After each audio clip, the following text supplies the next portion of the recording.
Well, welcome back to the collective, everyone. I'm Stephen McManus, founder and president of Coastal Collective Group, your local boutique luxury real estate firm. And today I have a very special guest, Oscar Land.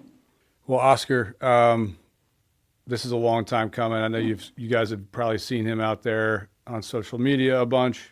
Real Estate 101 has been one of his big projects to try and teach from the ground up some basic terminology and just different ideas about real estate that might help the first-time home buyer and folks that haven't bought or sold in a long time. Oscar started with me about a year and a half ago. I think he shot me an email with his resume. I got a random email trying to intern for Coastal Collective Group.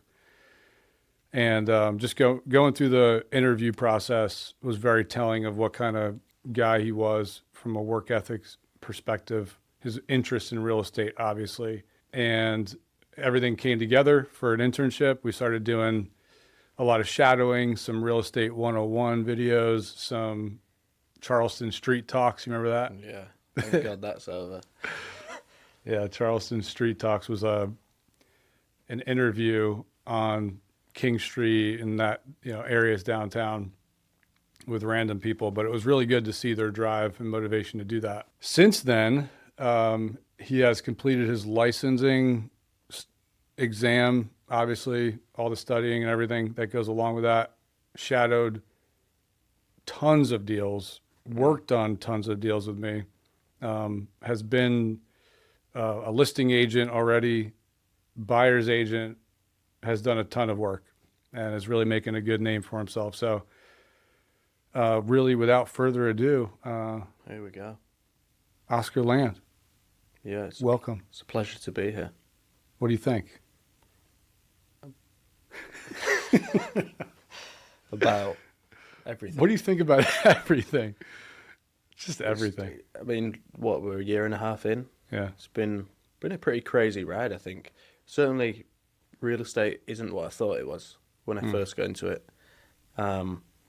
Certainly the building your book of business side of things and the marketing skills that you have to have it's just things that I never thought were even part of the job, and they're actually the entire job. Obviously, aside from doing every person a great service. But yeah, there's just so many aspects that I had no idea about. Obviously, the absolute grind that it is, we'll get into that. Yeah. But things are moving. Things are going great, I think. You're building something amazing. Things are just going fantastically well. Yeah, I feel like all we're doing all day is answering emails and texts and calling and researching and doing showings, so sitting here is like, what do we do? But we want to tell the story. We definitely want to talk about your intro into real estate, help people get to know you a little bit better, help people get to know me a little bit better, and the business and what our brand stands for. So Why don't you just kick us off? What does it stand for? the Coastal Collective Group. Yeah. I mean, from day one, it was rooted in core values of honesty and integrity, which sort of go hand in hand, and obviously expertise and hard work. Core values are huge. I mean, again, people sort of have like their top 5 maybe that they loosely live by. But at Coastal Collective Group, it's not a company without them. To me, it's just another real estate team fishing for leads, pressuring people, trying to cook up business, and closing some deals, right? But like when I wake up every single day, what goes through my head is I'm proud of the service that I give my clients. I'm proud of the service that I give you. Yeah. You said something really interesting yesterday about how the money side and the simply just doing the work isn't fulfilling. I actually thought that was really interesting because really it's not. not. It's true. That stuff isn't fulfilling. It doesn't make you feel accomplished. And it's the stuff about providing a great service and working for free and doing everything above and beyond for your client that is the important stuff. Yeah. The stuff that actually makes you remember why you do this job. Yeah. That was the one thing I hammered into your head from day one was work for free. Yeah. Now you can't work. You got to think what's sustainable, right? Yeah, you can't work for free You gotta wait. forever. But your mentality, like so many people layer on in their lens as they walk throughout their day, or not walk throughout their day, but the lens that they wear over their, I guess their mindset that's geared towards real estate is money, money, money, money, money, money, money. Like, what can I do to make more money? And every situation and decision that they're faced with their clients is, okay, how do I make more money? No, that cannot be how you operate. It has to be, how can I maximize the ROI for my client? Yeah. How do I give them the best experience? Because sometimes it's not only about what home they're buying for what price or how they're selling or what they're selling their home for. A lot of times it's that. It definitely is the numbers, but it's also, what was your experience like? Do you feel like you were communicated with at a high level? Do you feel like your agents are representing you the right way?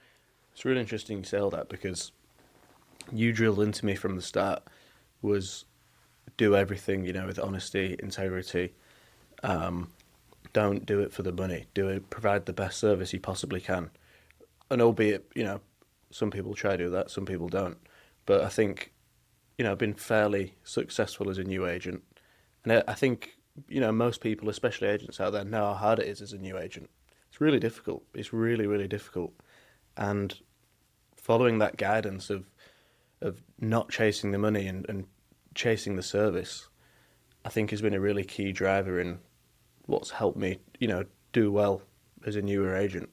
Because, my Instagram is full of do this, do this, do this, do this, do this to be successful as a new agent. And in reality, you just have to just chase, doing the best service you possibly can. Forget about the money, forget about all that. Yeah. And do right by people, work for free, like you said. Yeah. And it comes to you.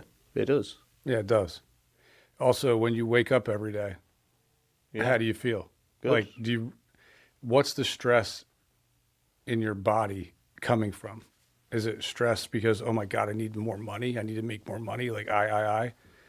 Or is it like a good, even kind of like happy stress? I don't know how to describe it, but like that buzz you can feel in your chest. Yeah, you're looking forward to what you do because you're doing the right thing. Yeah. Every day. Yeah. If you legit are picturing smiles on your client's face, or like their sense of gratitude, their sense of comfort. When I picture that, because I see it all the time, because we bend over backwards for our clients. So I get to I don't have to imagine it. I get to recall memories of clients crying or nearly crying or just super happy, or long texts or multiple texts a week. You're the best, you're the best, you're the best. Yeah. I wake up for that. I don't wake up for the check. The check comes when you take care of your clients. Yeah, buying a house is no joke. For most people, it's the biggest transaction they'll ever make. Yeah. And I think being able to be a key driver in that is firstly quite special, and secondly, not many people get to do that. And the service you provide really does have a standing effect on someone's entire life. Which is pretty special. It does, because if you're the first time home buyer agent and you give them a crap experience, that may affect their investment portfolio for the rest of their life. Yeah. They may be 100%. Totally turned off to real estate. Yeah. I love helping people fall in love with it. Again, as long as we're keeping them safe, keeping the risk low. Yeah, if you work with protecting them. If you work with a crappy agent, it can really shift your whole perception on real estate and the way that you go about real estate for the rest of your life. Yeah, it can. You work with a killer agent who bends over backwards for you like we do. It really shifts you down a different path. Yeah, and we tell the truth, which isn't super duper popular. We tell the truth, and a lot of times I mean, we win a lot of business because of word of mouth and sphere Yeah. of influence. Like that's the only way we win business is mostly referrals, Hmm. but we lose a lot of business too. We do. We lose a lot of business. Just, I mean, shoot, I don't need to sugarcoat it. And 99% of that is simply because we tell the truth. Yeah. We're not going to inflate numbers and we're just not going to play that game because that's a lose-lose for our clients or potential clients and us. Yeah. It's like we don't want to sit on a listing that we overpriced by $300,000. No, absolutely not. But we're investing thousands into that listing. And like we invest more than most. Put us side by side with any other team. Yeah. We'll tell you exactly what we do.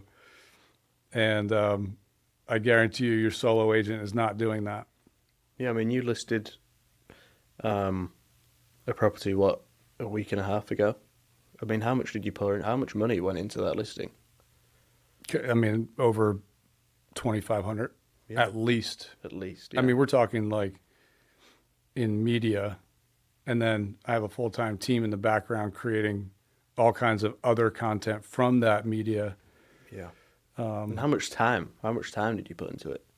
Oh man. So we prepped for, it was a quick listing. So we prepped for, I think, a solid 2 weeks. I mean, at least like 10 hours a week, which for one client, Yeah.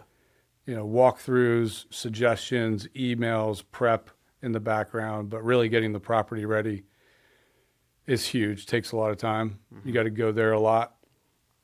Make sure you're recommending things, fielding questions from the sellers, prepping all the documents and everything for MLS in the background, creating a plan. We use a project management software to create a plan for the listing launch, starting to prep all the marketing in the background. And again, I say this all the time, but we're not just posting to MLS. Like we're preparing an email marketing campaign, right? Which is designed in Canva with our visual production team. Then it's scheduled by the marketing director. So we're talking email marketing to our sphere of influence. We're talking social media videos, multiple videos, carousel posts, over 60 pictures plus, twilight pictures, floor plans, and all that's going into, I don't know how many, like dozens of Facebook So many. groups. That's just even that's a small bit of it. I mean, Yeah, 5 social media outlets. We have Instagram, Facebook, YouTube, LinkedIn, TikTok. It goes to all of them. And then on top of that, we're running ads. And you've been doing a lot of this too, Yeah. video texting. Yeah, that's a big one. Yeah, I feel like not everyone loves phone calls, not everyone loves text. It's a perfect in between and a really good way to stay personable with your clients. All my clients that I send them out to, they love it. I don't know, it's just an extra touch of personability that I think really does add value.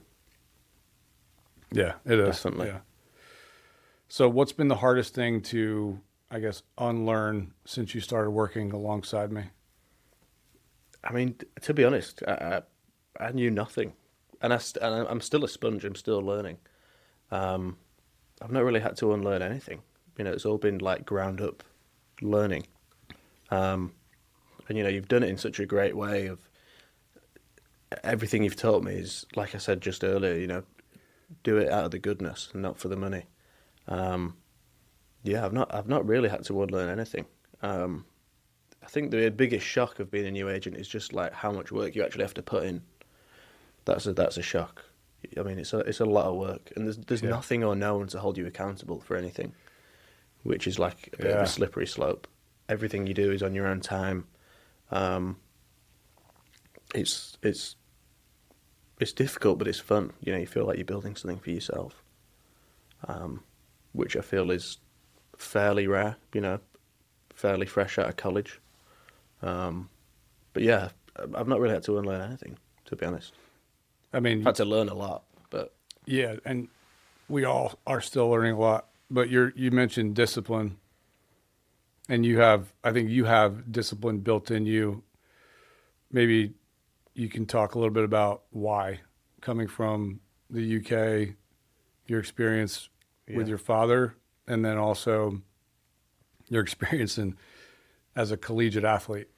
Yeah, I think golf's a really. I mean, I played a lot of golf when I was younger. Went to college, played collegiate level golf, and golf's a really good sport to learn discipline because no one's holding you accountable. I mean, everything you do is by yourself. Firstly, so you don't have any teammates to hold you accountable for anything, and it's one of those rare sports where what you put in, you don't necessarily get out.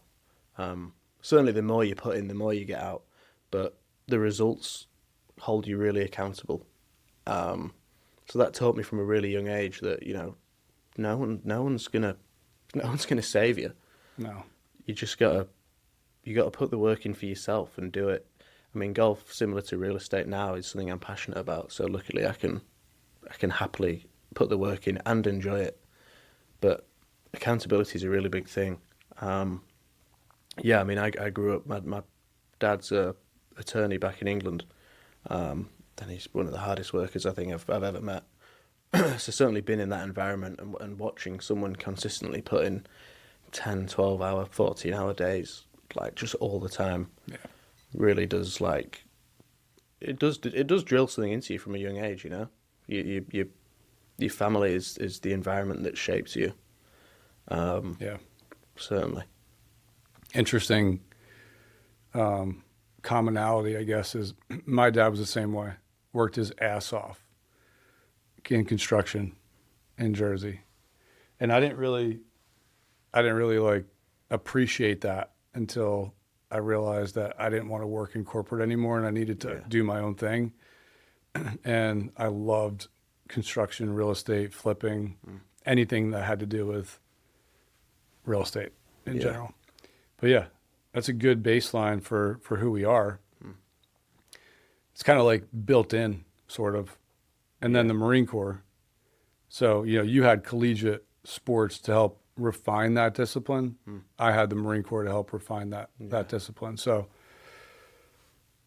all that to say, between the two of us, we have zero problems with discipline and accountability. If anything, sometimes we lean in, I guess there's not a too much, but we have to tell ourselves, we should probably stop right now and we should probably go play golf. Yeah, God, I'd love to do that.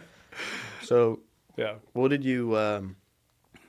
Obviously, mentoring someone's it's no joke. It takes a lot of time for you to do that and effort. Yeah. So, what did you see in me that made you want to mentor me? Well, I saw immediately the drive. I mean, you took it upon yourself. You found me on the internet somewhere. I guess you liked the brand and sent me your resume. I mean, nobody really does that, right? A couple people have done that since, but the follow-up that you showed me, the interest, there was just something there. I don't know. Yeah. Kind of like a good reader of people. We met face to face actually as well, which I think Yeah. the first time we met was a face to face interview, which now is fairly rare. Very rare. Yeah, everything's remote. Yeah. But I don't know. It just worked out to where we both worked for each other for free. Yeah. For a little while. It was you needed an internship. And, I sort of coming from the Marine Corps, I love camaraderie. Building a team is important to me. Again, it's that thing when you wake up every day. It's what am I doing this for? Am I doing this for myself and for money? Going to Scrooge mode? Or is it something bigger, something more that I can drop out of my head into my heart, And that's how I serve my clients too, is drop into your heart more. Let's get out of our head. Yeah. And so having somebody who was hungry already, because you can't train that into somebody. No, you can't. I want to be a mentor. I want to help people. I want to lead. I really do. I love that. I have a heart for that. But I've been around enough to know to not spin your wheels with somebody who doesn't already have that built-in drive, hunger, and discipline. And I saw that immediately in you. And I was like, all right, well, anybody can fake it for a little while. Yeah. Let's see what this guy brings for an internship. And there wasn't one thing you didn't pick up that I threw at you. So that speaks volumes of your work ethic, your character, your self motivation, discipline, drive, whatever you want to call it. And then as we got towards the end of the internship and you were transitioning from your senior year, finishing up your golf tournaments and all that stuff, I was like, well, let's explore potentially coming on full time. Still some risk involved there, Of course, yeah. you know, because I had to lay down some money to get your training done and your licensing and all that. And then I had to build an entire infrastructure to support a full-time agent because I had a few part-time agents already, but it's a different world, right? Yeah, And a new one with no experience in sales whatsoever. I mean, you picked it up and you rolled with it. So I feel like what a lot of people don't realise is, as well, it's like, for example, with the internship, you know, like everyone's thought, I'm working for free, I'm doing all this stuff. It's like, oh wow, he's doing, you know, all this stuff for free, blah, blah, blah. But for you as a mentor, like, you've got to take a lot on to do that.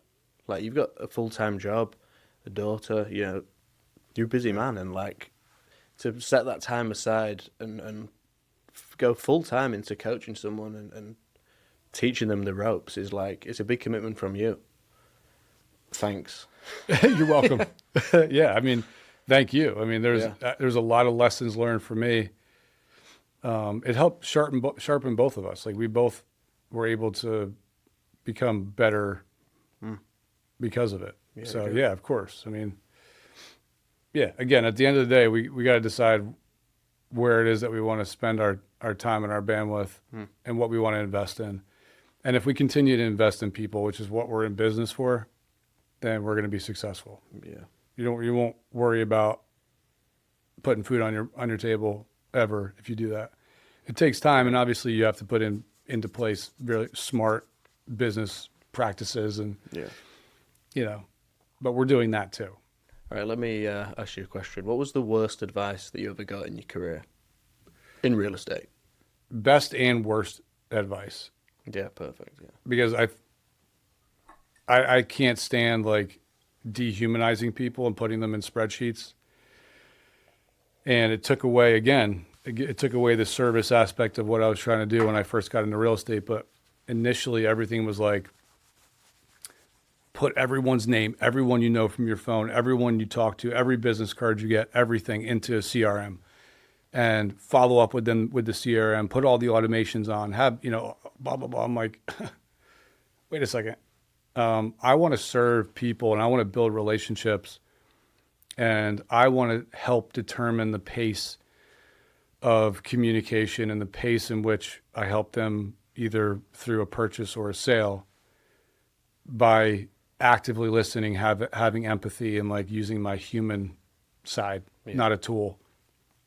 And so I didn't use a CRM for a very, very long time because, again, I don't think a computer can regulate and help pace the growth of a relationship and a transaction. And I just didn't trust it.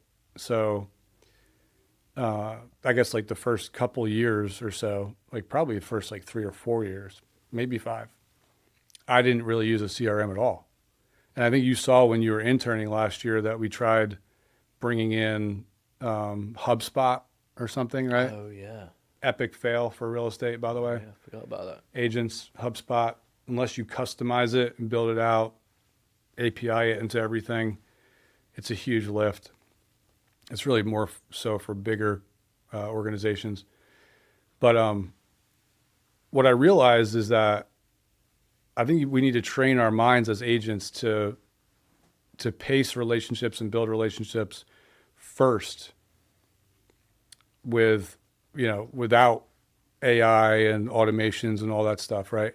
However, it actually is imperative that you have a CRM, because it will help you serve your clients better if you set it up the right way and if you turn the knobs the right way, not to spam people or anything like that at all, and not to dehumanize people, but to get them in there, because that system talks to a lot of other things that we we do to serve our clients the right way. So Yeah. yeah, I think initially, I mean, just to kind of full circle that one, is too many sales positions, period, are just like doing deals by attrition. Let's get as many people in this tool as we can and then set them up and just, spam them with everything. And it's just this cycle wheel of, okay, you follow up every so often. Yeah. Okay. That's good. That's good. But let's not have a tool. Let's not have technology build and pace our relationships. Every client's different. Yeah, what's the point following up if it says unsubscribe at the end? Yeah. Yeah. Yeah. Or help, all caps. Yeah. Yeah. So there's been a lot of other bad pieces of advice, but that's kind of like a positive and negative to it. Yeah. You're a full-time agent now.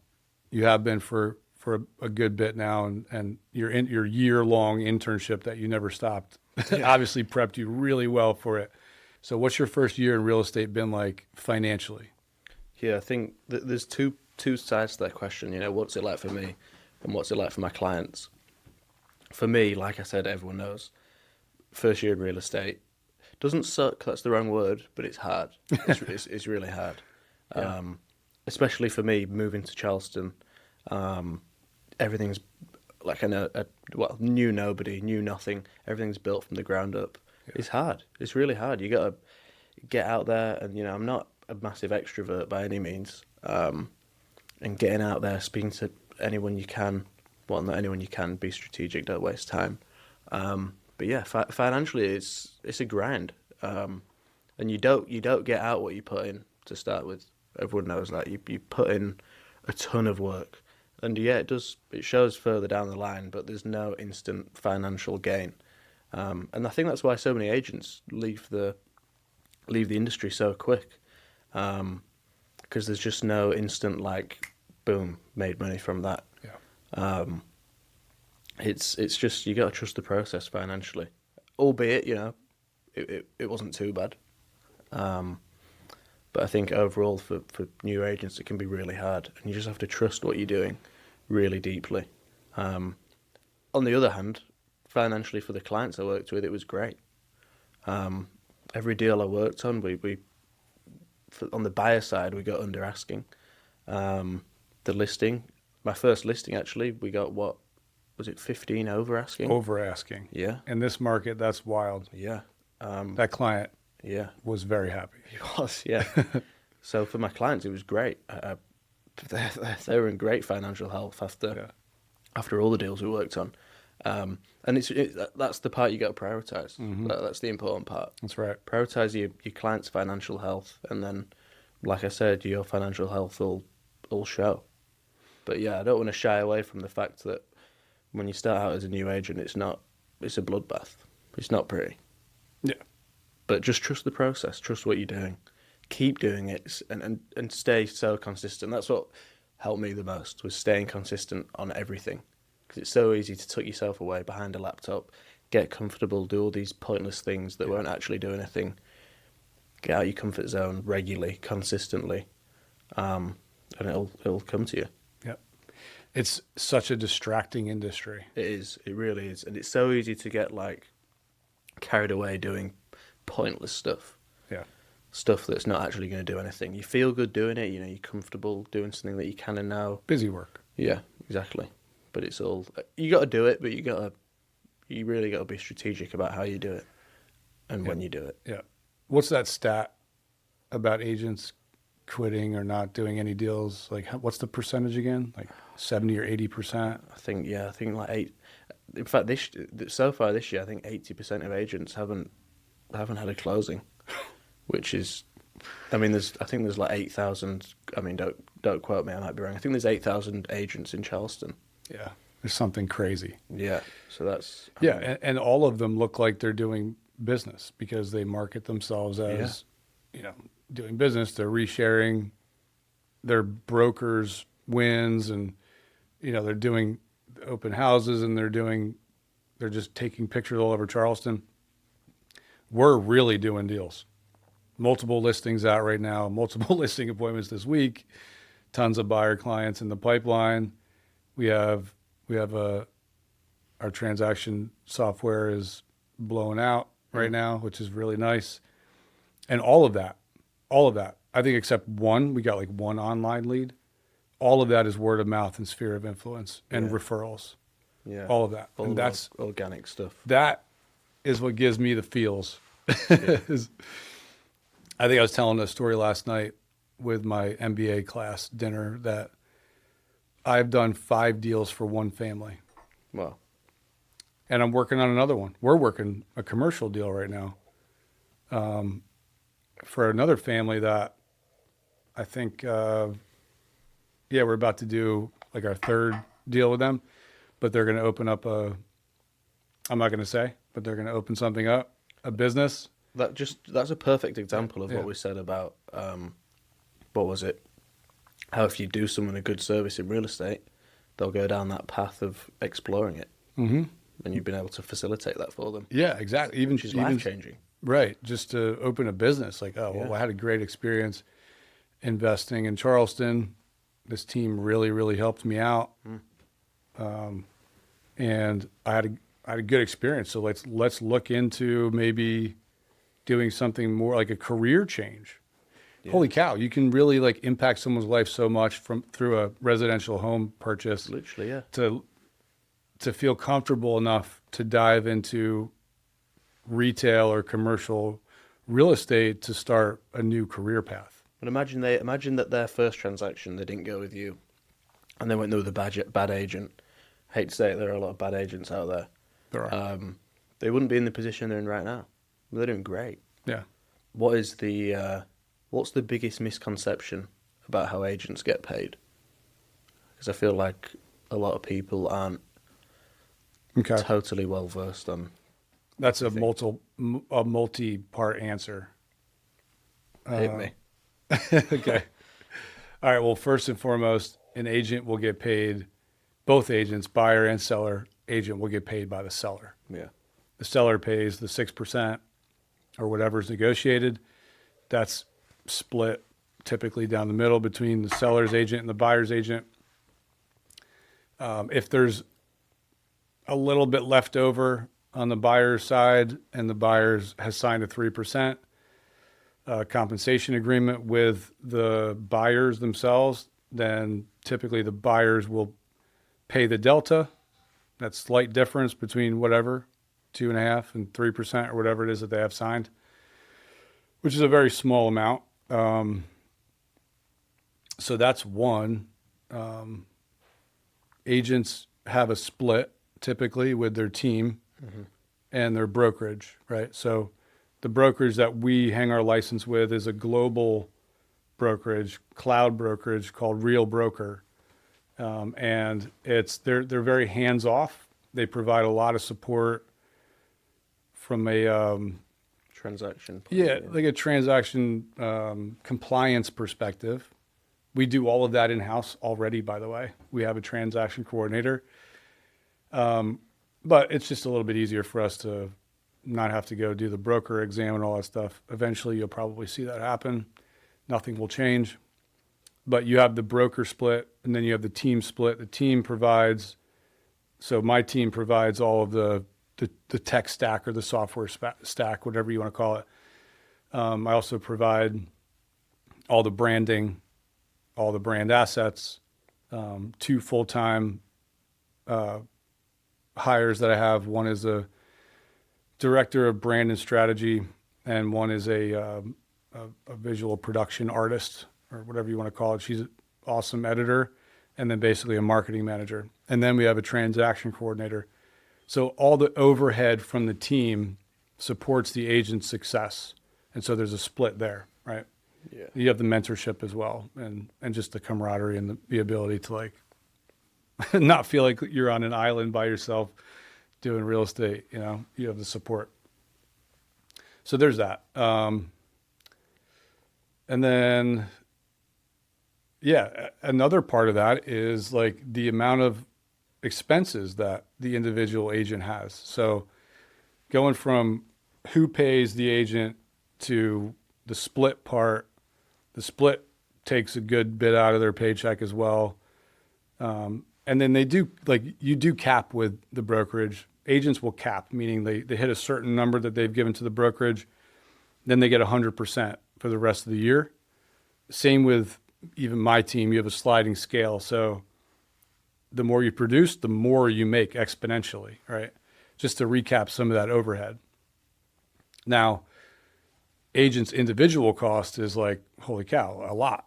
Like you're buying all kinds of things for open houses. You're spending all kinds of money for a listing. Like our listing packages, we don't go to a baseline of like, 30 pictures posted to MLS. We start, I don't care what home we're listing, at a much higher level with cinematic video, agent on camera, multiple pictures. Like I said earlier, we're going to be doing twilight pictures. We're going to be doing 2D floor plans, at least 2D, sometimes Matterport. So there's that cost to the agent. Gas is unbelievable. Yeah. That's an insane cost. So there's a lot that, and people look at, oh, well, if this agent sells $1 million home and he's getting 3%, he's getting $30,000. That's, holy cow, just for selling my house, $30,000? No. Yeah, not the case. He's lucky to get half of that, and then taxes. So we actually sort of pride ourselves. We want to be very efficient with everything we do, but we sort of pride ourselves on the fact that we have probably a lower ROI than a lot of agents and a lot of teams. But we do more volume, right? So we provide a better service per transaction, but our volume year over year is picking up. So we're fine. We don't necessarily want to have a lower ROI, but we absolutely want to do better than everyone else for our clients. Yeah. So that's how agents get paid. At the end of the day, yeah, it's not what you think it is. No, it's definitely not. If I sell your $1 million home and you give me 3%, I'm not making $30,000. No, not even close. No. So does that answer? It's a good answer, yeah. Yeah. Yeah, thanks. Yeah, you're welcome. Like you didn't know that. If you were going to start from 0 contacts today, what would you do? 0 contacts, so 0 leads, 0 clients, 0. Yeah, you dropped in Charleston, you know nobody. What do you do? How do you build a book? I think you align your core values with other people's core values and get into different groups that, you have people that are like you. You don't force your way into every single group out there. Just be authentic to who you are. Get in front of as many people as you can and be you. Yeah. It's something I told you from day one. Authenticity is a magnet, and a magnet has 2 sides. It repels and it attracts. And you want both of those to happen so you can find your people and your tribe and so they can find you. Yeah. And I think in the past I've been a little too authentic. It's the Jersey in me. It's the Marine Corps in me. So I've toned that down, gained a little soft skill action, but I'm still very, very real and honest and authentic. And I think you are too. So yeah. I think the answer is get into networks and communities that align with who you are authentically. Yeah, I was going to say a similar thing. Like, everyone pounds the idea, talk to as many people as you can, talk to a million people, but it's not sustainable. Like, what really worked for me was remember the things that I'm passionate about, and then, speak to as many people as I can, but in those sort of sectors. Because then, firstly, you enjoy doing it. It's easy to, like, keep doing it. Yeah. And it just makes consistency so much easier. Like, golf, for example, I love golf, always will. And I think getting into different clubs and different groups centered around golf is really great. And you make genuine friendships that way as well, which is great for me. Not long ago, I was in that position, dropped in Charleston, knew nobody, didn't know anything. And I just really focused on speaking to as many people as I could that, like you said, aligned with myself. And that's a really good way to start building your book. There's obviously real estate specific things you can do, that any agent can do. Host as many open houses as you can. Yeah. They're great training. You're getting yourself in a ton of homes. You're speaking to people that are interested in buying real estate. That's a really big one, I think, especially just how easy it is to do that. Call an agent in your brokerage who produces well. Ask if they need some open houses hosting. They'll say, most of the time they'll say yes. That's certainly a really good way to go forward. And then you crush the open house. Crush the open house. Because that's our brand. Yeah. It's not even just for them, although it definitely helps them. But again, going back to core values is if we take something on, we're going to crush it. Yeah. We're going to do it at the highest level. I mean, we bring coffee machines to our open houses. We bake cookies at our open houses. Yeah. Come. We're on our feet when you walk in the door. I think as well, another aspect is like the bloodbath side of prospecting. And I think it is, all the organic stuff is more important, but as a new agent, I do think some form of outbound prospecting is key, because you got to speak to, I know I said, the contrary, but you do have to speak to as many people as you can about real estate. Yeah. And finding those people who are interested in buying, selling, moving, whatever it may be. For sure. Yeah. Is something that you have to crush as a newer agent. Once you're down the line, I wouldn't even touch it. Yeah. But, that's stuff that I do think, you don't have to do it, but I think it helps if you do. Yeah. And you can do that. You can cold call all day, and you can have lists that you do. But when you make the call, are you leading with heart? Are you hearing their voice? Exactly. Instead of just like hearing your own voice. Yeah. This is my script I got to say when I call. No, I want to literally hear their voice. Yeah. I want to feel that. I know it sounds a little foo-foo, but it's absolutely true, man. We can get so caught up in this dial. But what you said is intentional prospecting. Yeah, an unscripted cold call is actually really powerful. Obviously have a framework of what you're going to say and how you're going to say it, but to deliver value. We want to make sure we're delivering value to them. Yeah, of course. But keeping it unscripted, it just keeps it more authentic. Don't be reading off a computer screen when you're making a phone call. You can't replicate it. And everyone hates cold calling. If you like that, you're a psychopath. But just keep it authentic. And when I do that, I actually enjoy it a bit more. Yeah, Talk to people, give them your pitch, tell them what you're doing, but have a conversation with them as well. Yeah. It doesn't just have to be a 90-second pitch and they tell you to F off and hang up. Just keep it human. Have a conversation. If they say they're not interested, fine. Tell them to have a good day. It's not the end of the world. Yeah, and you have conviction when you call because you could help them. Yeah. People exactly. can sense that when I call them. Yeah, I'm calling to help. Yeah. I'm not going to beat your door down and pressure you to do it, but I will do it better than the next guy. Yeah, exactly. And knowing that gives you a lot of confidence when you call, which people feel. It does. So you've been getting into different networks. Obviously, golf is one, and a few others locally. How do you turn a single relationship into a pipeline? To be honest, I don't. I when I get myself into a newer network, which I'm still doing to this day, I'm doing it to make friends with people and build a relationship. And like you taught me, I don't talk to them about real estate. I'm not that realtor guy that they happen to know. I'm trying to build relationships with people and make friends with them. And if so happen down the line, they're interested in buying or selling or whatever it may be, hopefully they'll give me a call. Because I just think so many people get caught up in, I'll make friends with this person and give them the whole pitch and talk to them about real estate, blah, blah. Firstly, it's not authentic, and secondly, it's not sustainable. And it's just so important to do everything for the right reason, like we've already spoken about quite a bit. And then, if someone you make friends with happens to want to do something, then it's great, I get to help this friend that I've made in a huge transaction that they're doing. I think you unintentionally turn relationships into pipelines. Yeah. By serving them authentically and according to what they actually need, pacing yourself according to their timeline, going under contract, crushing the transaction, getting kudos, usually the kudos comes like at the end, but with us, I feel like I see it a lot. All the screenshots we share of you're the bests.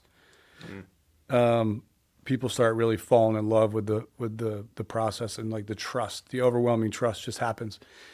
And then from there, the pipeline comes because they recommend you, they refer you. Yeah. Yeah. And again, that's been our biggest, that's the only reason that we're in business, Yeah. is because of the referral network that we have. Yeah. And I think you can back this up. Like, you can't build a relationship with someone based on the fact that they might work with you.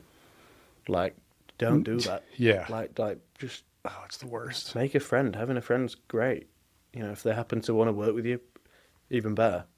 But To bring it to like a real life, right? We are in business to get leads, to then convert leads, to then close leads. yeah, Close clients. We have to remind ourselves often, we're human, and that's why we have, in Monday.com, was the first thing that pops up is the core values, the mission statement, all that stuff every day. And we talk about that nonstop. We literally just ran a freaking group called The Room, talking literally about core values all day. But we're human. We have to remind ourselves, we have this instinct to hunt, win, close. You know what I mean? Like drag back the killings to the home, like back in the day, not today, but that's our nature. And so we actively remind ourselves, we police ourselves, making sure that everything we do is for service first. So our culture is service. How can we serve? How can we deliver value? And neuroplasticity helps us literally become that. And again, I don't want to go too deep into the science of that, but our brains can literally change physically by repeated action. And our repeated action is to serve our clients first. Our thoughts are geared towards that. Our actions are geared towards that. Our core values are geared towards that. Our culture is geared towards that. And so that's what we do every single day. So I wanted to just add that when we are in these networking events, it is natural for us to think, okay, how can I make a good impression so that eventually I can close deals with some of these people, right? But we actively remind ourselves to serve first, to deliver value first, to eliminate the selfish desire of any kind first. Yeah. Like that stuff is an active daily practice. It just is. And that might have been like a little TMI, but it's true. And that's kind of, again, our core values are transparency, not just honesty, but transparency. And I think that's important for people listening to hear. Okay, interesting one here. All right. I don't think I've ever asked you, but what's the most interesting or questionable thing you've seen at a showing or open house or whatever it may be? Oh, man. I love the people that don't even come in the house, but they like snoop around. They snoop around the outside of the house. And it's like, there's no windows. Like, we can see you, bro. And they're just walking around the house, like hands on the hips, the little funny facial expressions they make because they know that somebody can see them. Yeah. And then, the other funny, I guess, avatar of a open house attendee is the one that walks in and wants absolutely nothing to do with you. Yeah, like, we're not going to bite. And like, will not even look at you in the eyes. Yeah, just come in, take a cookie, have a coffee. I mean, relax. just have a look around. I mean, it's fine. Are we scary? Yeah, Like, it's all right. Take a look. yeah, So many people are like that. it's strange. I don't. What about you? There's a funny story you had recently about somebody who walked in and was like extremely rude. Oh, yeah, I was doing an open house. And I had, rolled out the red carpet for it, cookies, coffee, drinks. I even think there was beer there, maybe. But yeah, this guy walked in and I was just trying to be friendly. I was like, are you local? Trying to make conversation. Or maybe I said, where are you from? I can't remember. And he was like, it's none of your business. Jeez. Yeah, I was like, is that in Charleston or? Oh, I'm sure that made it much no. better. But you get a lot of people like that just seem to walk into open houses, and it's like, I mean, I wasn't going to track down where he lives and knock on the door and ask if he wants to sell. Just Yeah. take a look, Yeah. come in. Well, that kind of opens up what we were talking about earlier with people just don't want to be sold. People don't want to be sold by agents that they've had bad experiences with in the past, and they paint every agent as like that same sort of person Yeah. who is literally after one thing: pressure to sell, pressure to buy, pressure. Yeah. That's just not us. Yeah, we're not going to, I mean, come to one of our whatever events, open houses, whatever you want. I mean, we're not going to sell you. Talk to us about At all. sports. Like we don't have to even talk about the house. Like Okay. we're there to give more visibility. Yeah. That's it. If you Like, need guidance, ask. If not, have Yeah. a great day. Like, it's fine. yeah, one thing we know is that if you're not going to buy the house, there's nothing we can do to force you to buy the house. Yeah. So we just don't. We give you the value. And again, if we've marketed it the right way, if we're approachable and you're interested, then yeah, we'll do something. But other than that, like open houses are hilarious. Yeah, it's fine. They're too funny. Then you get really amazing people that come to these things. Yeah, you do. You get to have great conversations with some people, and it's like, I don't care if we do business or not. It's just great to know you, and good luck, if you buy this house or not. Yeah, so obviously most of the people that you work with are in that, I guess, luxury bracket. I know obviously no agent can start exactly there because you need to be an expert to sort of deal with those people. But what opens the door to that luxury buyer? How do you work with them? Well, I think it's a multifaceted answer. And one would be, you obviously have to be an expert in your field. That's like, you have to be good at what you do. But almost more so is like, they need to love you and trust you. Yeah. They need to trust you. I had some clients who had, I think, 6 homes. They have a brand. They own their own, obviously their own primary, but they have very luxurious, multi-million-dollar portfolio of homes around the country that they rent, VRBO, Airbnb. And if they hear this, they'll know exactly who they are. And I love them, that family. And they wanted to go and buy in Charleston. They trusted me to help them buy a property in another state. That's how much they trusted me and loved me. Was that literally, I'm not even licensed there, but I hunted down an opportunity for them and an agent, and we did the deal together. But also commercially, they are very experienced business owners from the Northeast, and they own over 10 million, probably over 20 million at this point in real estate. And they trusted me to do a commercial deal. And I told them, this was years back. I've never done one. They're like, well, figure it out. You're our guy. Yeah. So really, I think it comes down to trust. Like, who can you trust in this game? And people with a high net worth, that's number one to them. Do I have am I their fiduciary in front of other people, behind their back? What am I saying?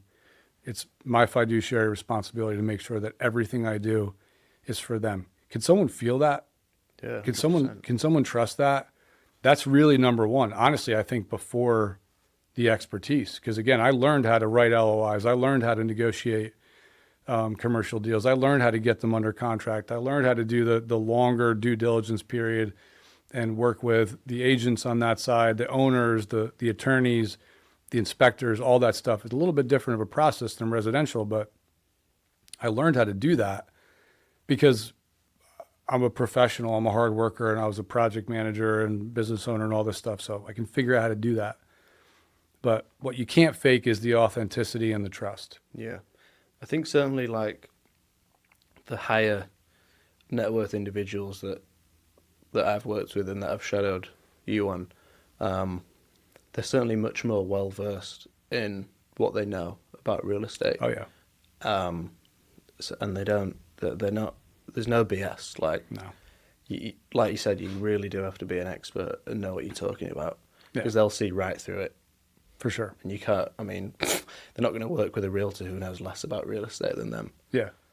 I think what my luxury clients like about me is that I'm a straight shooter. I'll tell you the truth right away. I've been here for 20 years. I know Charleston like the back of my hand. Yeah. And I think the biggest thing, not the biggest thing, but I'll say one of the biggest things is the support that we have at Coastal Collective Group. Yeah. They know that they're not just getting a single agent. They're not even just getting my team. They're getting a brokerage now that just acquired Remax. So now we're set to have about 170,000 agents that, guess what? I can throw off-market listings to legally. You can't do that across MLS. There's a lot of benefits to it, but they know what they're getting. Like there's the whole package sort of with our team. So what are your thoughts on the team model versus a solo agent? Which one wins? I think definitely team, as long as you with a good team. I know that sounds stupid, but like a lot of benefits to being a solo agent. Your splits higher.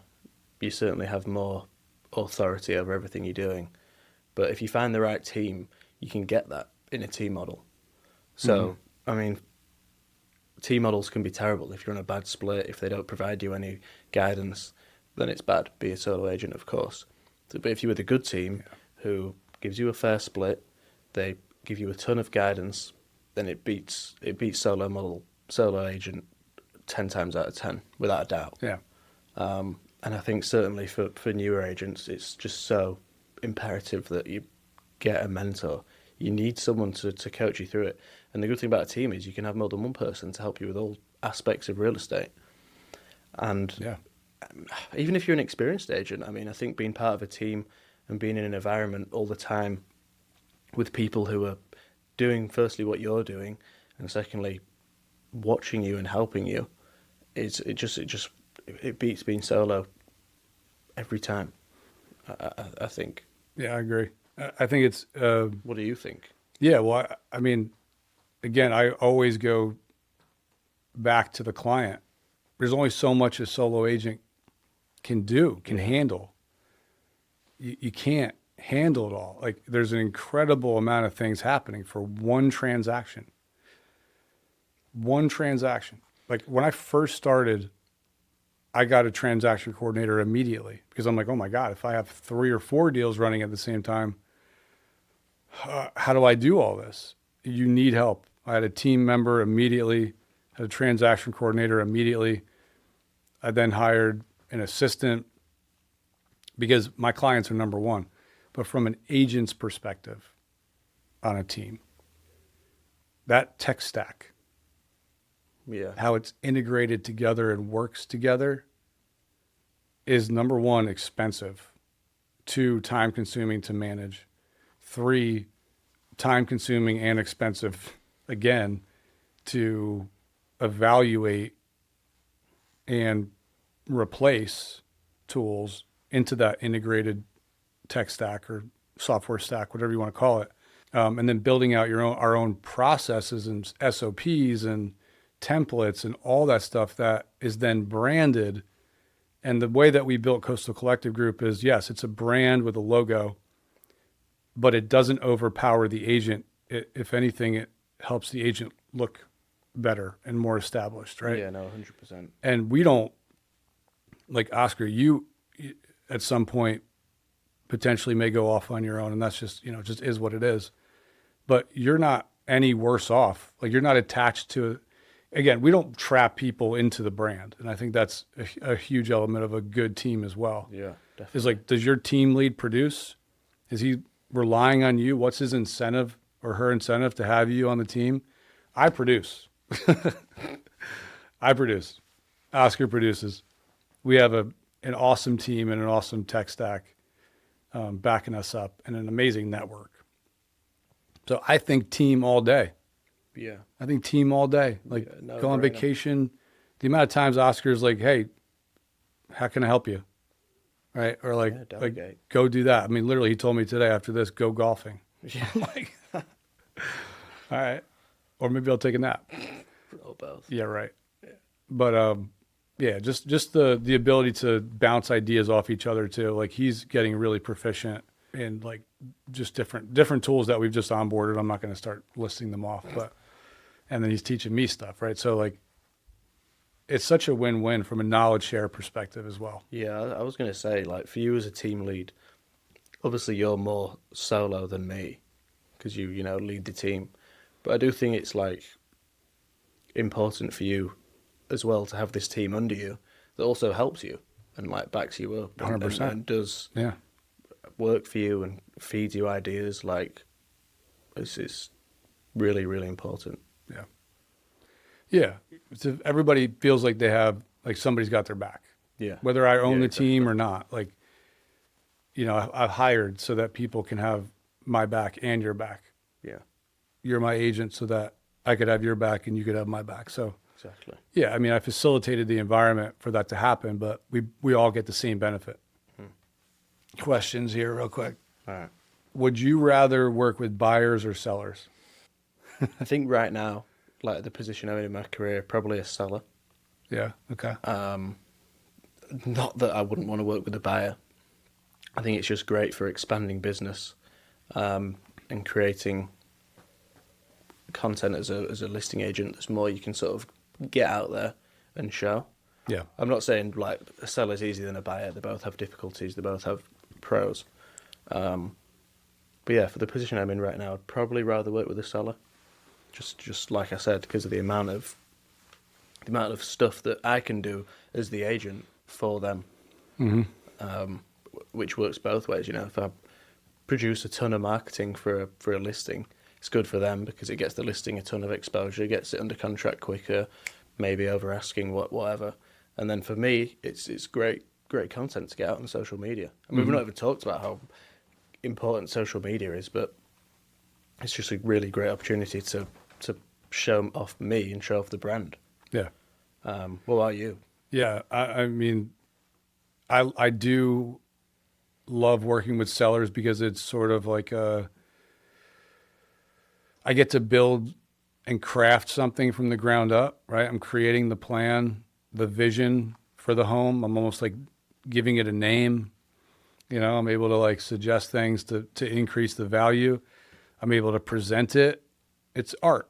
Yeah. It's art. I'm able to kind of, really wow my clients with how we present their home. Something they love, something they spent a lot of money on. But also what comes from that, a lot of times if you're selling a home, you're also the buyer's agent. Yeah. Because they love you. And, you know, they're like, wow, you're killing it for my, you know, for this listing. Let's go buy it. Let's buy another home. But typically that's the plan from the beginning is you've built the trust with them. They are doing a sell buy, Yeah. you know, unless they're leaving the area. But I love buyer clients too. I mean, honestly, it's probably 50-50 for me because I get to help somebody find an amazing property. Yeah. And when they finally find that property, Feels good. yeah, and really when they Feels finally really good. move in, Yeah. and the feedback we get of all the due diligence we did to make sure this was the right one and it's in good shape, it's a huge, like just benefit for everyone. Yeah, I have to say, like, I mean, I'm working with a couple of buyers right now, and that, like, ongoing search of finding them the right home is actually, it's quite fulfilling. I mean, we spoke a bit about fulfillment, like, trying to find somewhere that people are going to love, it feels good. And then presenting it to them feels even better. Their reaction to a home that they might move into and seeing this future and you facilitating that for them Yeah, is really special. it is. Yep. All right. Text or call? What about email? All right. I think text. I love a call. I love a good voice note. I love a good video text. But I'll say text because some people are scared of it. It's like it's too informal or it's quick though. The main thing about a text is like, boom, it's quick. I can read it if I'm in the middle of a call. I can read it at a stoplight. I can read it anywhere. Sometimes calls just aren't always available, you know, because I'm on another call or I'm on a video call or I'm in the middle of a listing appointment or I'm in the middle of something big that I can't pick up a call. Yeah. Ideally, you want the call to happen, but a text is good to pass quick information and to schedule a call. Yeah. But voice notes, guys, we got to stop being scared of voice notes. They're awesome. And easy. They're awesome. They're easy. You can do it while you're driving. You know, I know that's probably not the safest, but it's better than texting. Don't do a video call or a video text while you're driving. Yeah. But Gotta say, I love a phone call, I have to say. yeah, Obviously, text, great. Obviously, do texting, but a phone, like, let's get on the phone. Let's talk it through. Let's just discuss everything. Like, so many realtors just don't answer the phone, don't call you back, nothing. Like, call me anytime, any place. Like, I'll pick up. Let's talk about it. Yeah. Let's get it going, whatever it may be. I agree. You got to get that going. Yeah. Like I say text just so that people aren't afraid of it, but you got to get calls on the books. 100%. Let's call.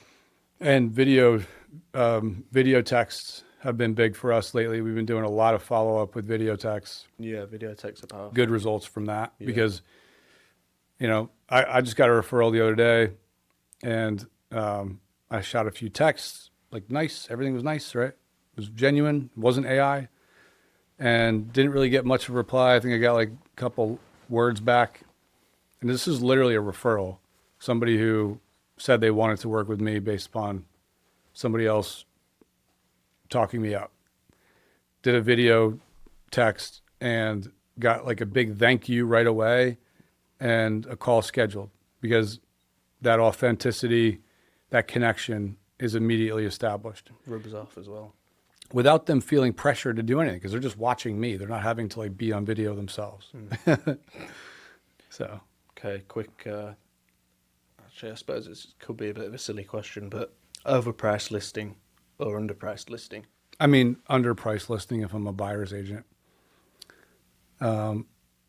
Overpriced listing if I'm a seller's agent because then I can go in there and I can talk some sense into the seller and potentially like rebrand it and take it and actually sell it. You'll often get more if you're a listing agent.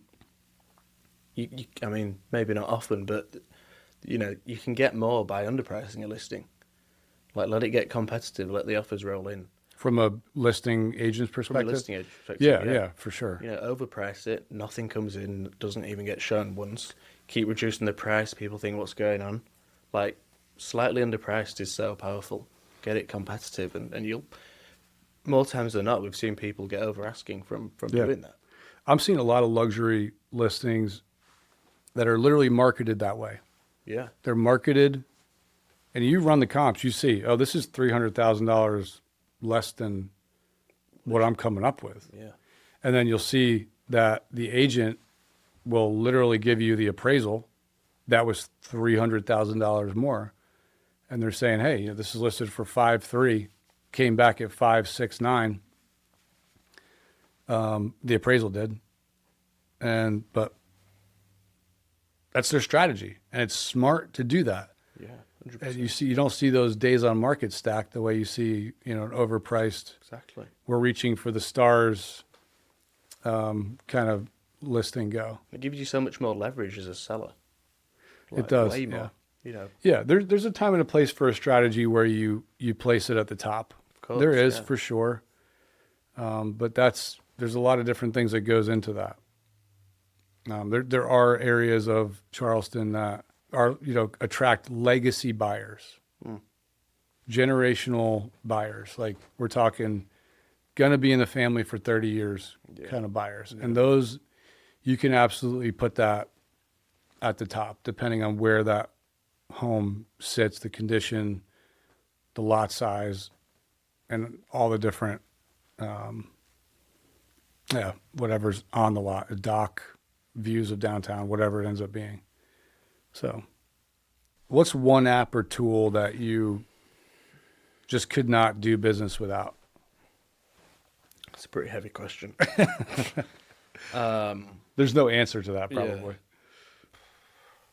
I mean, some sort of AI platform, to be honest. Yeah. It just optimizes so much and makes you so much more efficient. You know, whether it's ChatGPT, whether it's Claude, using those in the right way is like, I mean, you guys know what it's like. So efficient. I mean, obviously like Outlook or something like that, but that's what I'm saying. We could not do business without Outlook. Yeah, but some sort of AI platform that keeps everything memorized, that everything you do, all your systems in place, the way you talk. Yeah, I couldn't do anything to the level that I do it without something like that. Yeah, we've really, really optimized our AI platforms, brought in our SOPs, our skills, templates, our branding, everything into it. And it's not something we just let run our business. We manage it. Yeah. So that's very important for people to know is, yeah, you're not asking us a question and we're just like, oh, take this question and put it in chat. No, we're answering 99% of what you're asking off the top. But formal presentations and things that are big stakes, we're checking our work with AI.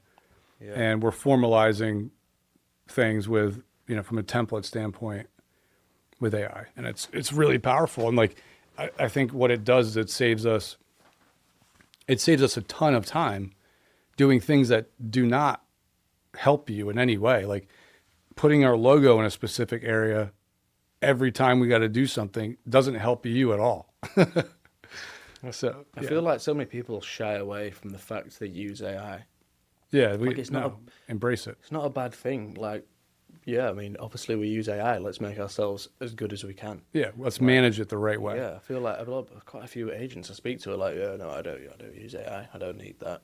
Whatever. Yeah. It's just like people who say, I don't use a transaction coordinator. Yeah. It's like, why not? Yeah, use it. They're a massive help. It's going to make it's going to make everything you do better. Yeah. So, yeah. It does. It does. It blows my mind. It's almost like they're trying to, it's optics. I think they're trying to look a certain way. Like, no, we use AI.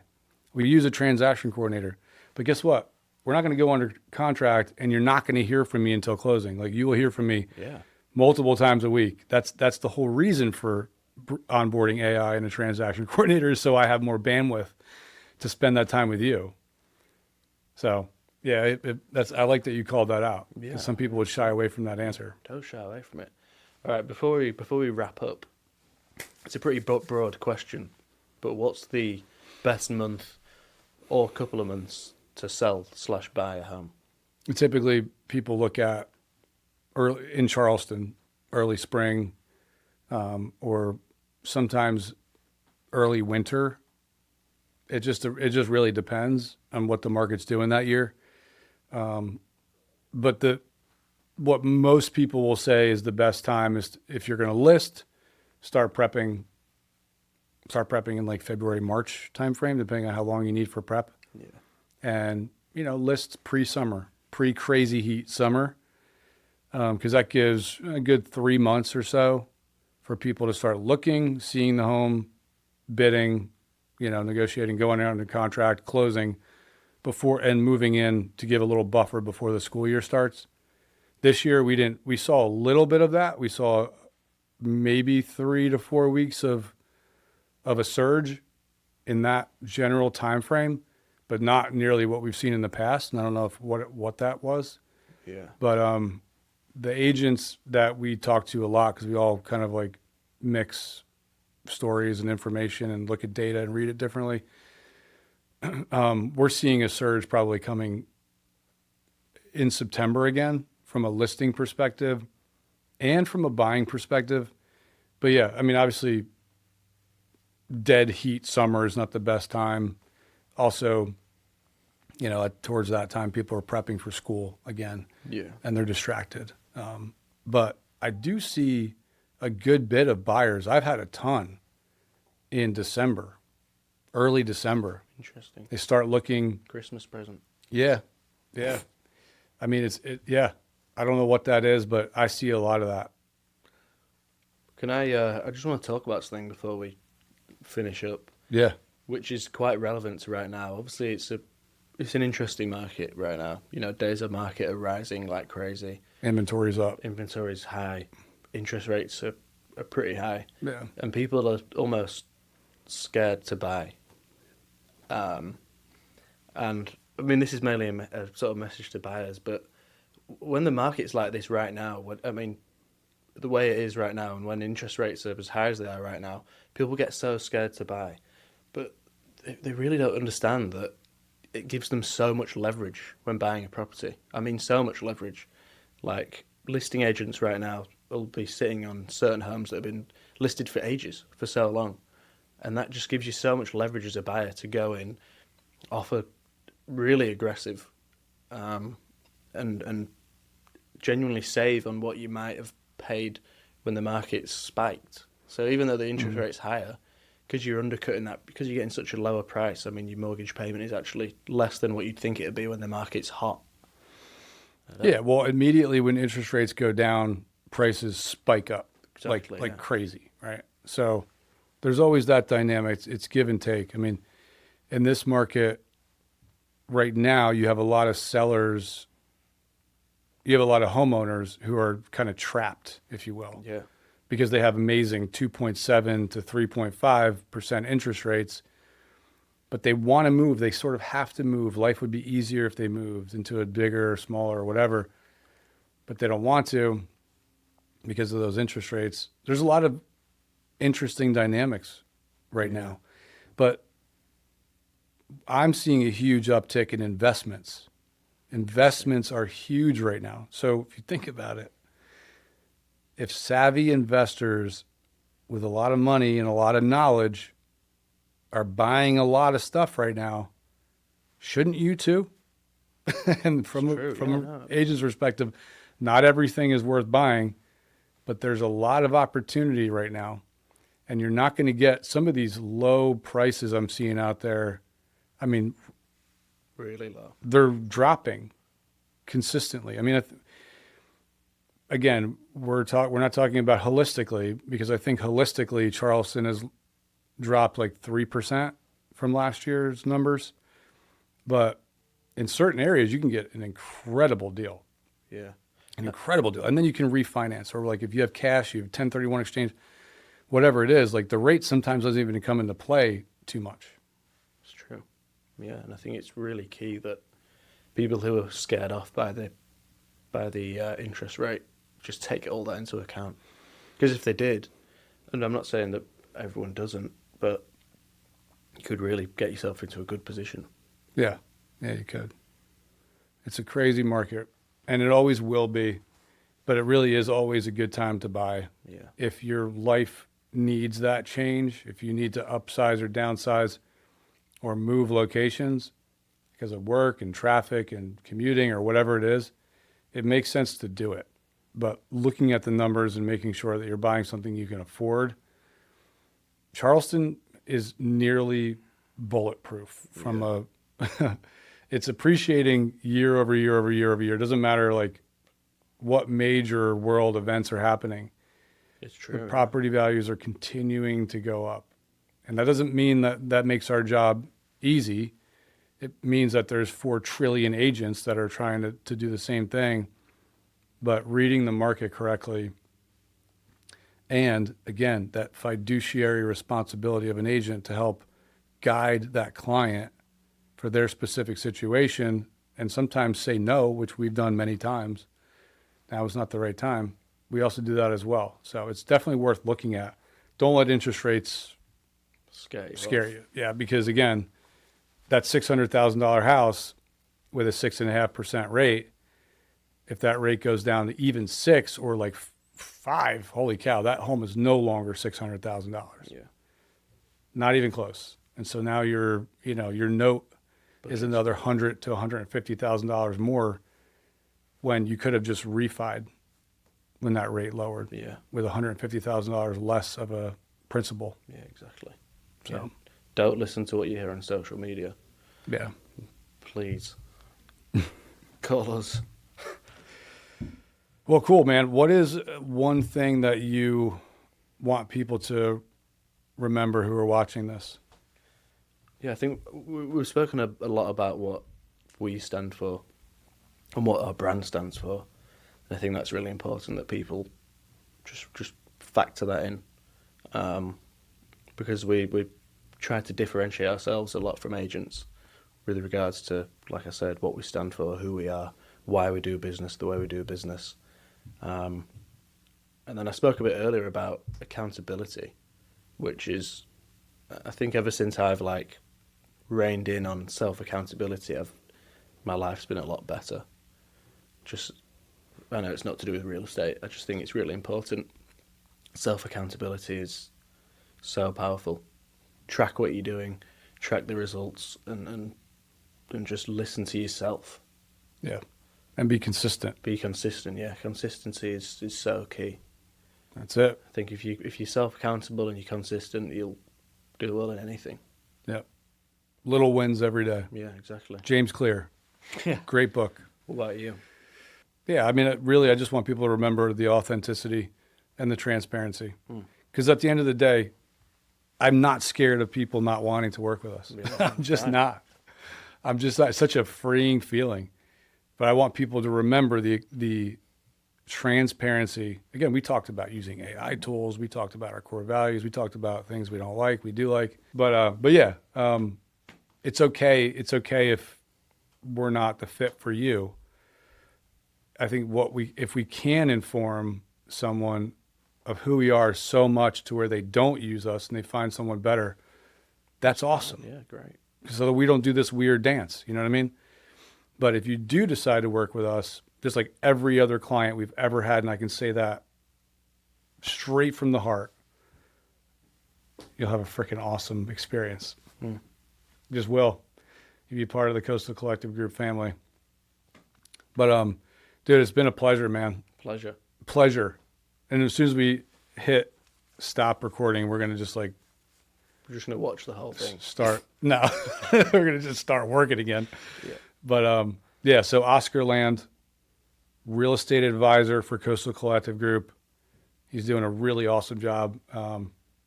Again, working a bunch of deals already.